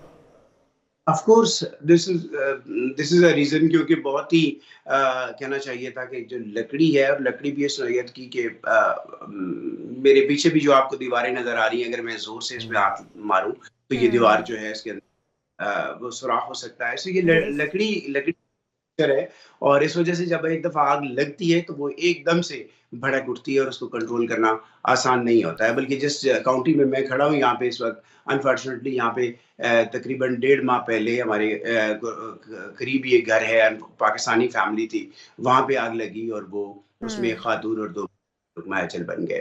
ठीक। अच्छा, अब असद ये भी बताएगा कि अब तक बताया जा रहा है कि 3000 एकड़ पर ये आग फैल चुकी है। क्या आपके पास जो ताज़ा आदाद शुमार हैं, इतनी ही तादाद रकबा है जिसके ऊपर ये आग लगी है, या इसमें मजीद इजाफा हो चुका? अगर मैं ये बात नेबरहुड्स की करूँ तो वो डिफरेंट है। बाज़ जगहों पे 50 एकड़ है, बाज़ जगहों पे 15 एकड़ है।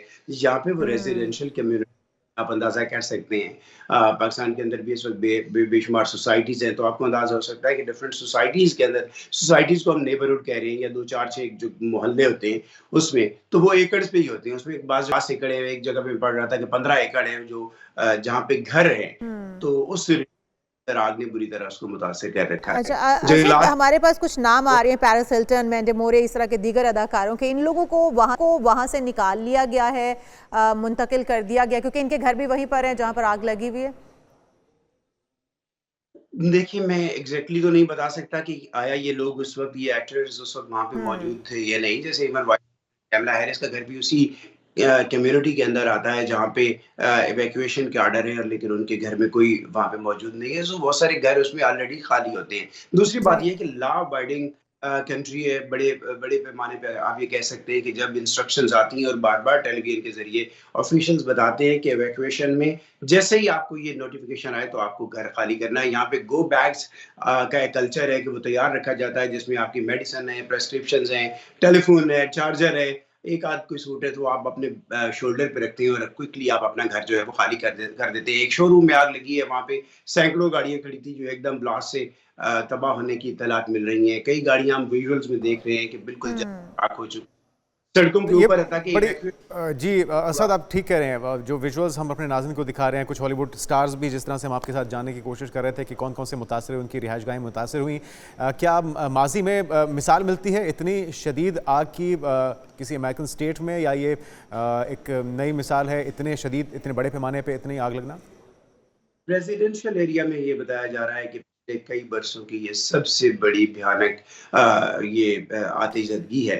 और कई रिपोर्टर्स जिनको हम वहाँ पे जो ऑन सीन है, जिनको हम सुन रहे हैं, वो बता रहे हैं कि 25-25, 30 साल से वो कैलिफोर्निया, जैसे मैंने कहा कि जंगलात में आग लगना वो एक आम बात है, लेकिन रेजिडेंशियल एरिया के अंदर इस इतने बड़े पैमाने पे तबाही आना ये बिल्कुल एक अनयूजुअल सी बात है। और पिछले 20 साल से तो मौजूद हैं, 20 ऐसा नहीं देखा है। बहुत शुक्रिया। असद हसन हमारे साथ मौजूद थे वॉइस ऑफ अमेरिका से, और ये एक तारीखी आग है। हम दुआ करते हैं, उम्मीद करते हैं कि जल्द इस पर काबू पाया जा सकेगा और इंसानी जानों का ज़िया है उससे जल्द से जल्द बचाया जा सकेगा। अमेरिका जैसी जो सुपर पावर है उनके पास वसाइल की कमी नहीं है, लेकिन फिर भी काबू ना पाना इसका मतलब है कि आग की शिद्दत बहुत ज़्यादा है, उसकी जो तेजी और कुछ है नागहानी अल्लाह ताला की तरफ से होती हैं, उनके ऊपर कंट्रोल पा लेना इतना आसान भी नहीं होता, क्योंकि सुपर पावर आप कह रहे हैं अमेरिका, उनके पास वसाइल की भी कमी नहीं है। तो फिर भी हम उम्मीद करते हैं, अल्लाह ताला से दुआ गवाएं कि वो जल्द से जल्द वहाँ पर आग पर काबू पा सकें, उन लोगों को इतनी हिम्मत और ताकत दे।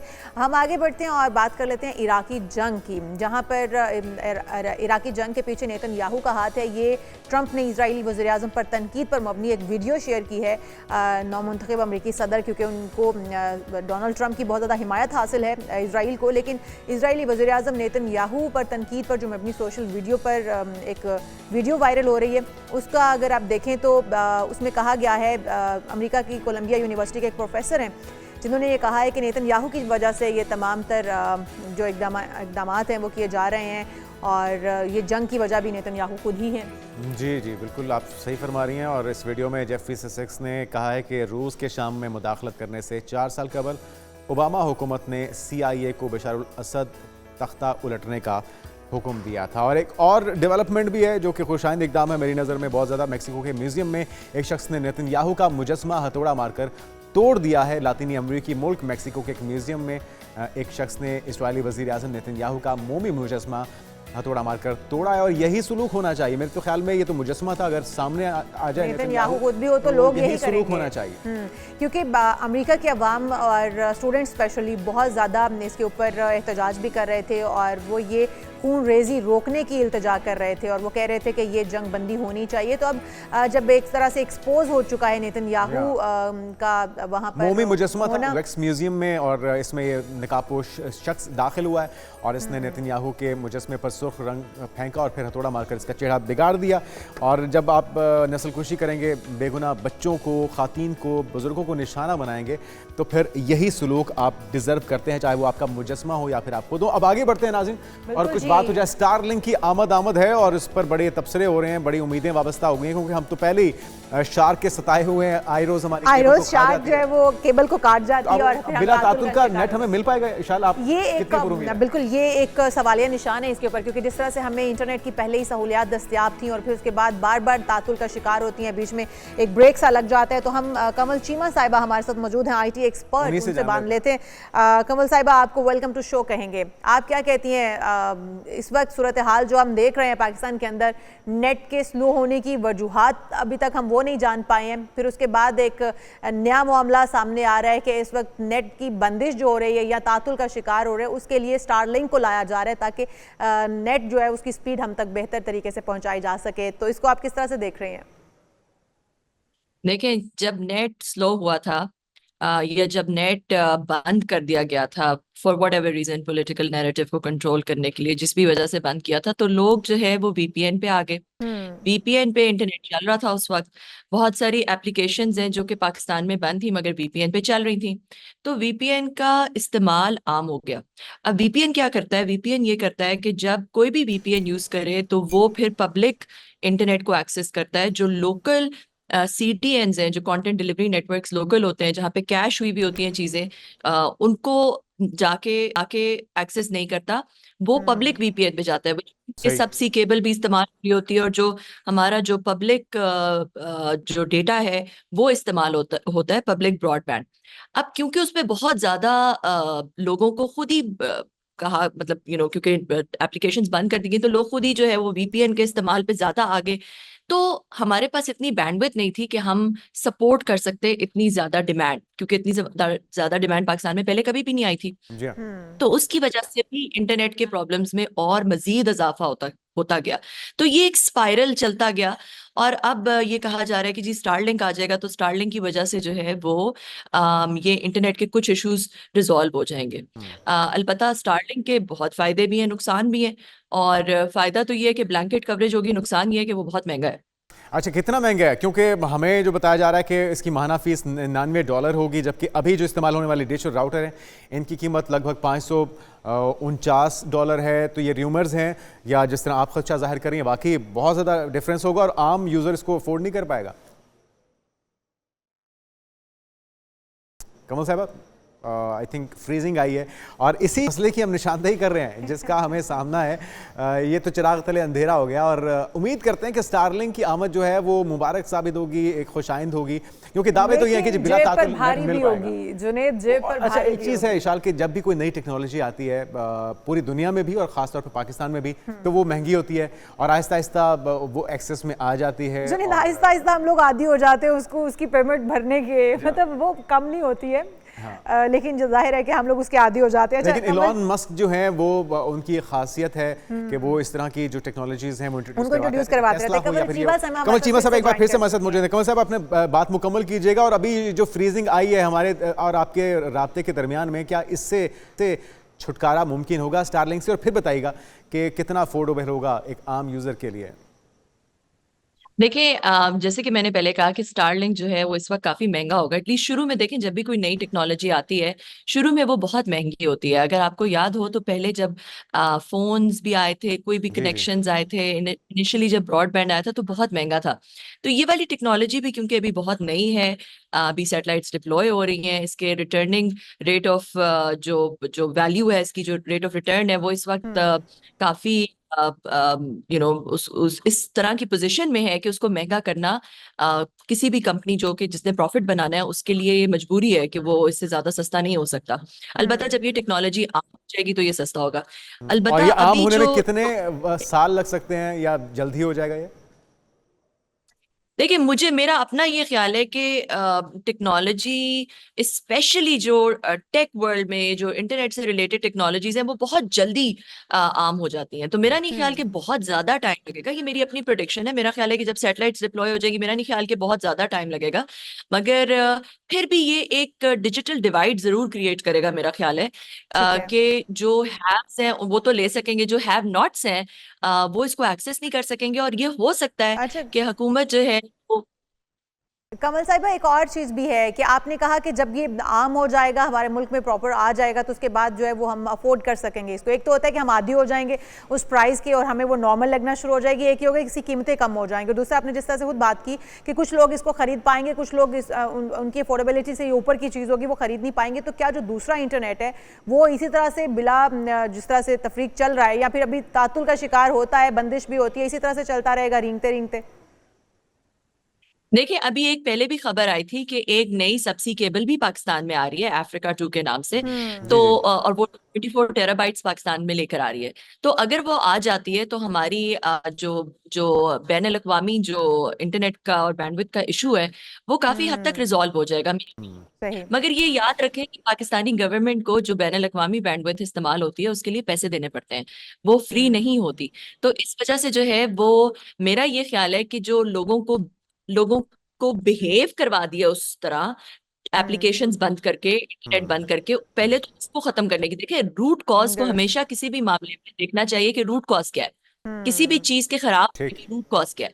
तो मेरे ख्याल में रूट कॉज ये है कि इंटरनेट की बंदिश की गई है और इंटरनेट में रिटन एप्लीकेशंस को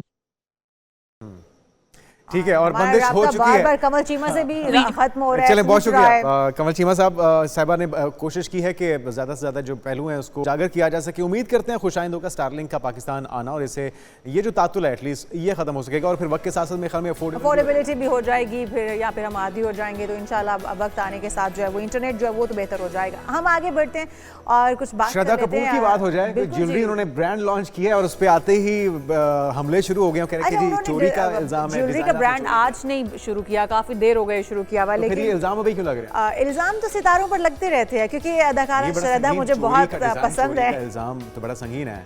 आप मेरे ख्याल में डिफेंड करना चाह रही हैं? अच्छा, नहीं डिफेंड नहीं कर रही हूँ, लेकिन क्योंकि मुझे वो एज अ अदाकारा बहुत पसंद है और मुझे ये लगता है कि तनकीद का निशाना छोटी आपको मोटी कहीं ना चोरी कहीं से बनाया जायज़ जाता आपके है। छोटी मोटी चोरी नहीं जायज़, लेकिन अब ये भी हकीकत है इसमें कि उन्होंने चोरी किया या नहीं किया, ये तो ज़ाहिर है उनके बारे में खबरें इस वक्त गर्दिश कर रही हैं कि उन्होंने ज्वेलरी का जो ये डिज़ाइन है वो चोरी जी हाँ, करके वो उनकी कॉपी बनाई है। कतरीना कैफ और आलिया भट्ट की तरह श्रद्धा ने भी बिजनेस की दुनिया में कदम रखा। एक ज्वेलरी ब्रांड उन्होंने मुतारिफ कराया है, Damn fine। स्टर्लिंग सिल्वर और केरात 18 कैरेट सोने की कोटेड स्टेनलेस स्टील से तैयार की जाती है और इस पे जो कार्टियर बड़ा मशहूर ब्रांड है उसके डिज़ाइंस को कॉपी करने का इल्ज़ाम उनके फैंस ने लगाया है और सोशल मीडिया पे काफ़ी लेदे हो रही है। वो कह रहे हैं कि जी आपने ब्रांड लॉन्च ही कर दिया था तो अपने डिज़ाइन तो इंट्रोड्यूस करवाएं, ये क्या मामला है आप खुद ही देखिए और फिर फैसला कीजिए कि क्या श्रद्धा चोरी कर सकती हैं डिज़ाइन या फिर नहीं। यहाँ पर एक ब्रेक शामिल कर लेते हैं। ब्रेक के बाद हम आपको एक अहम टॉपिक है जिस पर बात करेंगे कि क्या मोहब्बत से घर चल सकता है या फिर पैसा भी जरूरी है, मोहब्बत इतनी जरूरी नहीं है, क्या जरूरी है ज्यादा और किसके साथ घर चल सकता है, इसके ऊपर बात होगी। लेकिन एक ब्रेक के बाद आप कहीं मत जाइएगा, स्टे विद अस।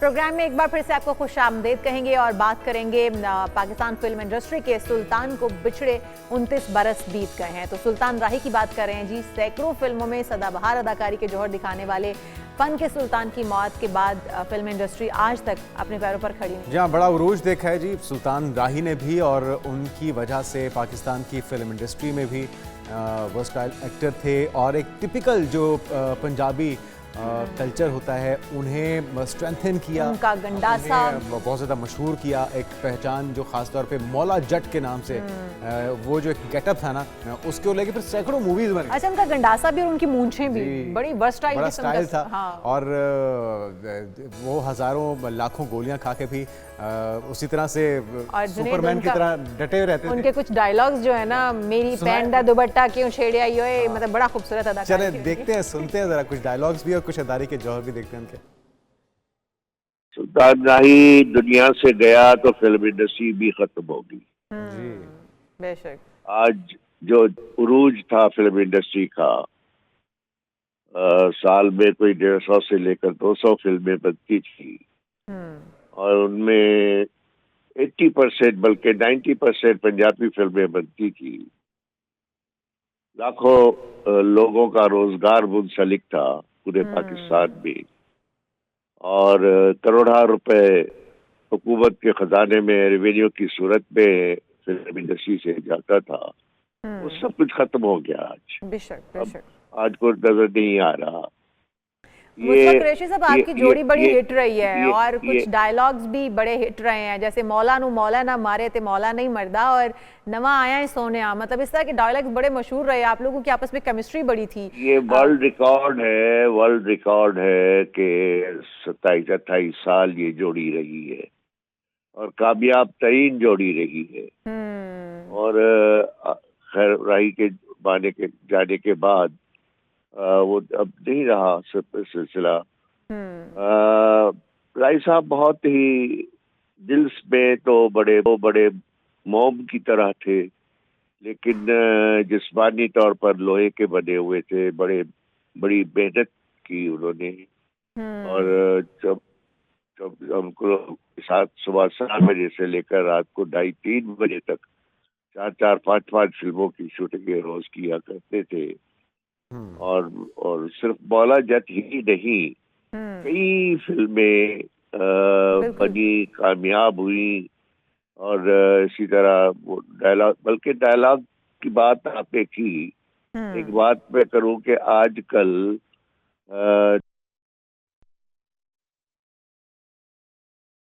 आजकल के डायलॉग्स जो हैं उनकी डिलीवरी और उस वक्त के डायलॉग्स की डिलीवरी एक जान नज़र आती थी। गाने पहले कुछ जो उन पर फिल्माए गए हैं वो देखते हैं, फिर उसके बाद इसके ऊपर बात करते हैं।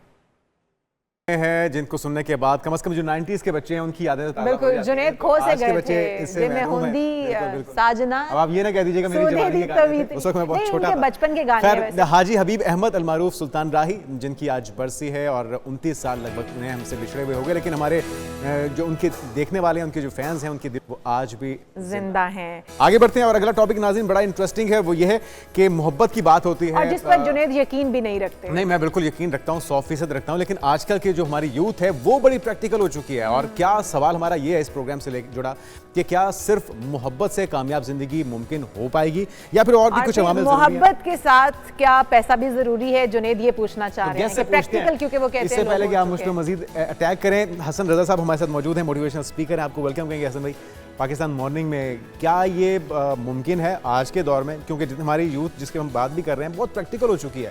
वो जो फिल्में बनती थी कि जी मोहब्बत के साथ ही पूरी जिंदगी गुजर गई, हीर रांझा, जी हाँ, उनकी एग्जांपल्स दी जाती ना सोना ना चांदी, सिर्फ वो सब गाने भी बड़े बने हुए हैं ना उसके ऊपर। तो अब ये आज के दौर में प्रैक्टिकल है, मुमकिन है?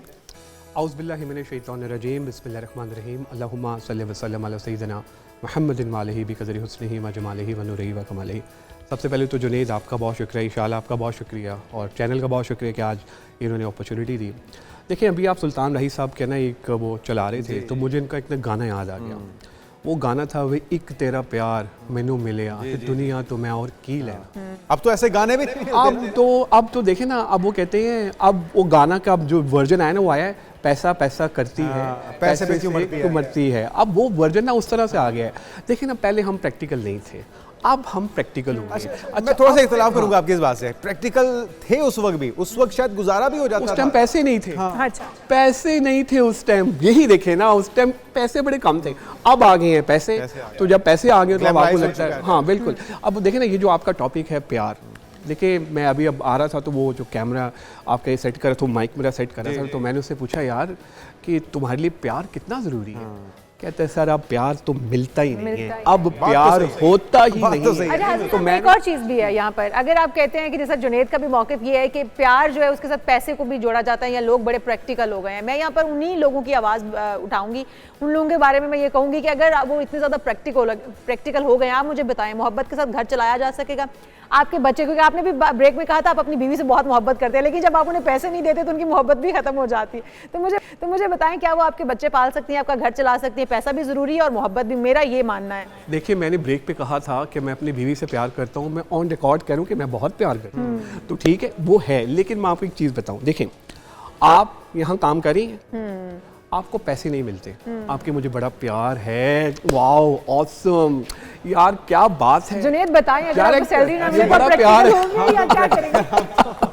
अब देखिए देखिए ये एक एक्सपेक्ट है। अब घर में भी जब आप देखें, जब हम ऑफ द रिकॉर्ड भी बात कर रहे थे, घर चलाने के लिए आपको इस कंप्लीट पैकेज, देखिए आपको पैसा चाहिए, आप खाली प्यार मोहब्बत से चीजें नहीं चला सकते। कुछ देर के लिए आपके लिए लाजिम है, इशाद कुछ देर के लिए बहुत अच्छी लगती है, और शादी से पहले तो मोहब्बत प्यार बहुत ही अच्छा लगता है, लेकिन जो ही शादी होती है और आप पर आती है जिम्मेदारी, रिस्पॉन्सिबिलिटीज, अब वो प्यार मोहब्बत आहिस्ता आहिस्ता कम होता है। हालांकि वक्त के साथ साथ बढ़ना चाहिए, आपको आपस में शेयर करना चाहिए।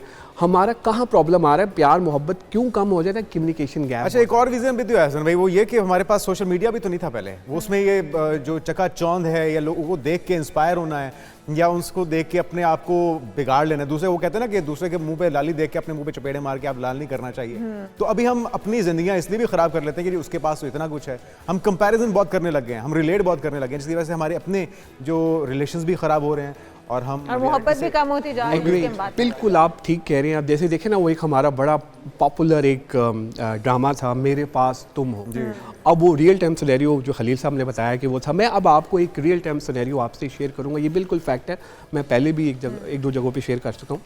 एक बहुत ज़बरदस्त एक बंदा था, वो एक ऑर्गेनाइजेशन में काम करता था, इदारे में, तो इदारे में काम करता था, उसकी जॉब चली गई due to some factors, job चली जाती है। 10 साल से वो एक इदारे में काम कर रहा था, जब वो जॉब चली गई तो वो घर आया, मियाँ बीवी में बहुत प्यार था, बड़ी मोहब्बत थी, 4 उनके बच्चे थे। घर आया, उसने बेगम को कहा कि मैं ना जॉब चली गई है, अब मैं ना मुश्किल है मेरे लिए। तो बेगम ने कहा, प्यार करती थी, मोहब्बत करती थी, बेगम ने कहा कि कोई मसला नहीं है, आप जॉब ढूंढें। इशाल और जुनेद 6 महीने तक वो जॉब ढूंढता रहा। आपको पता है इस टाइम जो सिनेरियो चल रहा है, जॉब मिलना बड़ा मुश्किल है, लेकिन प्यार मोहब्बत दोनों में बहुत ज़्यादा। 6 महीने बाद 7वें महीने उसके बच्चों की फीस नहीं जा रही है, बेसिक्स पूरी नहीं हो रही हैं, प्यार मोहब्बत कम हो रहा है, लड़ाई झगड़ा शुरू हो गया, सारी चीज़ें शुरू हो गई। अच्छा, उस एक दिन वो घर आता है और अपनी बेगम को कहता है कि आज मुझे जॉब नहीं मिली। बेगम कहती है मैं तंग आ गई हूँ, मुझे जो है ना परेशानी हो गई है, मुझे मेरे घर छोड़ के आओ। वो कहता है मेरे पे मुश्किल वक्त है, अच्छा हसन साहब प्रॉब्लम है। अब मैं आपको ये मैं कंप्लीट कर दूँ, जरा मैं आपको बताता हूँ। वो जाता है अपनी बेगम को छोड़ने जाता है, दूसरे शहर छोड़ता है, वहाँ पर उसको कहता है कि ठीक है। बेगम कहती है कि मैंने तुम्हारे साथ नहीं रहना, मुझे अभी तलाक दो। बेगम को कहता है कि मेहरबानी है, मेरे पे मुश्किल वक्त है। अच्छा हसन साहब थोड़ा सा टाइम क्योंकि हमारे पास कम भी है। बिल्कुल। अब आपकी स्टोरी से ये पता चला कि पैसा नहीं था, मोहब्बत भी खत्म हो गई, ठीक है। अब दूसरी तरफ आ जाते हैं, इसी तरह से एक वाकया मेरे सामने भी पेश आया कि जब जहाँ पर मोहब्बत बेतहाशा पैसा बेतहाशा था, लेकिन मोहब्बत जो है वो नहीं थी और वो रिश्ता भी टूट गया। अब आप ये देखें कि कहीं पर पैसा है तो मोहब्बत नहीं, कहीं पर मोहब्बत है तो पैसा नहीं, और जिंदगी तभी अच्छी जो गुजर सकती है अगर दोनों चीज़ों का एक पैकेज, मुकम्मल पैकेज हो। बिल्कुल। आप देखें ना, प्राडो में हम बैठे होते हैं मियाँ बीवी बड़े ज़बरदस्त, लेकिन पैसा भी है, सारी सुकून नहीं है, उनके चेहरे पे खुशी नहीं है। अब आप देख लें बाइक पे जा रहे होंगे वो दोनों, अब मैंने अभी रिसेंट पास में ही देखा, वो आइसक्रीम खा रहे हैं, वो खुद दोनों मिलके एक ही आइसक्रीम, मतलब this is very good. Yes you right, ये होता है, लेकिन जो तरबियत का भी इसमें अमल दखल बहुत ज़्यादा है कि घर का माहौल क्या है, अपने बच्चों को आपने क्या दे के, प्यार ज़्यादा दे के दिखा के परवान चढ़ा है, या फिर पैसा उनकी साजिशें देके उनको। एक्चुअली ना देखें, हम मोहब्बत का इजहार करते ही नहीं। अब मैं अगर अपनी बेगम को जाके ये कह दूँ कि आई लव यू, जो कि मैं उसे ऑन रिकॉर्ड भी कहता हूँ कि आई लव यू, तो अब घर वाले क्या कहेंगे, खानदान, ओहो ये तो अपनी नीचे लगा हुआ है, जोड़ू का गुलाम है, इस तरह से। अब वो कल्चर इस तरह से हो गया, हम करना चाह रहे हैं, हम करना चाहते हैं, लेकिन हमें लोग रोक। और बहुत सारे मसाइल इसी से अगर हल हो जाएंगे, अगर आप मोहब्बत के 2 लफ्ज़ बोल दें अपनी बीवी को जाके, या बीवी शौहर से बोल दे, तो मेरे ख्याल में बहुत सारे मसाइल इस तरह से हल हो सकते हैं। बोलने के साथ साथ उस पर अमल भी करें, उसको रिस्पेक्ट भी दें, उसको एहतराम भी दें, और जो उसके जो हकूक हैं वो भी पूरे करें। ये देखिए, मैंने आपको एक कहानी सुनाई है, लेकिन मैं यहाँ पर ऐसा सब ये कहूँगी कि जिंदगी में दोनों चीज़ें इंपॉर्टेंट हैं, दोनों में चीज़ों में बैलेंस रखना बहुत ज़रूरी है।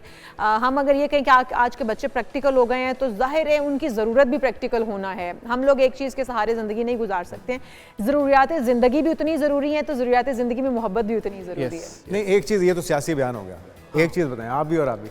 देखिए मोहब्बत बहुत जरूरी है, लेकिन आप क्या मोहब्बत अच्छा जुनेद, अगर आपको चैनल सैलरी नहीं देता, मैं लास्टली आपसे ये जानना चाहूंगी, चैनल आपको सैलरी नहीं देता, आप मोहब्बत कायम रखेंगे? मैं कहूंगा कि नेक्स्ट क्वेश्चन, आप मोहब्बत कायम रखेंगे क्या? वो उसमें बहुत सारे कॉम्प्लिकेशंस हैं। जुनेद का जवाब आप लोगों को मिल गया, बहुत शुक्रिया। आप हमारे साथ मौजूद थे हसन रजा साहब, जिस तरह से आपने अपना वक्त दिया। बात ये है कि प्रैक्टिकल हो चुकी है हमारी यूथ भी और इशाल भी, तो आप और जुनेद भी बहुत प्रैक्टिकल हो चुके हैं। अगर चैनल ने सैलरी ना ली थी, मोहब्बत नहीं होगी। मैं तो देखे कर ही रहा हूँ मैं तो कर ही रहा हूँ। चले जी, तो उम्मीद करते हैं कि आप भी अपने बच्चों को मोहब्बत देके, अच्छी तरबियत दें, देके अच्छी तरबियत के साथ बड़ा करें, ताकि रिश्तों की अहमियत को वो पहचान सकें। बिल्कुल जी, हम यहाँ पर आपसे इजाजत चाहेंगे, कल फिर मुलाकात होगी, तब तक के लिए अल्लाह हाफिज।